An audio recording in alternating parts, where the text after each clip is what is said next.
ఆయన్ని ఒకసారి అంటే కొన్ని సంవత్సరాల క్రితం డైరెక్టర్ పూరి జగన్నాథ్ గారు ఒక కమర్షియల్ సినిమాలో పాత్ర కోసం ఇష్టంతో ఆయన దగ్గరికి వెళ్ళారట.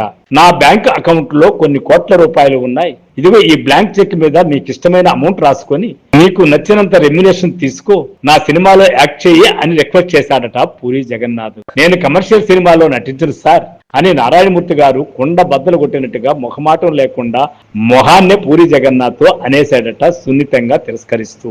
హైదరాబాద్ అమీర్పేటలో ఒక చిన్న హాస్టల్లో ఉంటున్నారు నారాయణమూర్తి. ఇప్పటికీ దాదాపు 35 సినిమాలు తీసేశాడు. నేను కమర్షియల్ సినిమాలకు సిద్ధమని ఆయన తలుచుకుంటే ఒక్క రోజులో కోటీశ్వరుడు అయిపోతాడు. ఒక్క ఫోన్ కాల్ తో హాస్టల్ నుండి విల్లాకి షిఫ్ట్ అయిపోవచ్చు. కానీ నమ్మిన సిద్ధాంతం కోసం ఏ త్యాగానికి వెనుకాడని నీతిమంతులు ఆయన. సో ఫ్రెండ్స్, నారాయణమూర్తి అంటే నీతి, నీతి అంటే నారాయణమూర్తి అని సినిమా పరిశ్రమలో ఊరికే మాట రాలేదు. ఒక్క పూటతో సంపాదించుకున్న పేరు కాదది. లక్ష్యానికి ఎక్కడ అడ్డు వస్తుందో అని పెళ్లి చేసుకోకుండా తన జీవితాన్ని త్యాగం చేసిన వ్యక్తి నారాయణమూర్తి.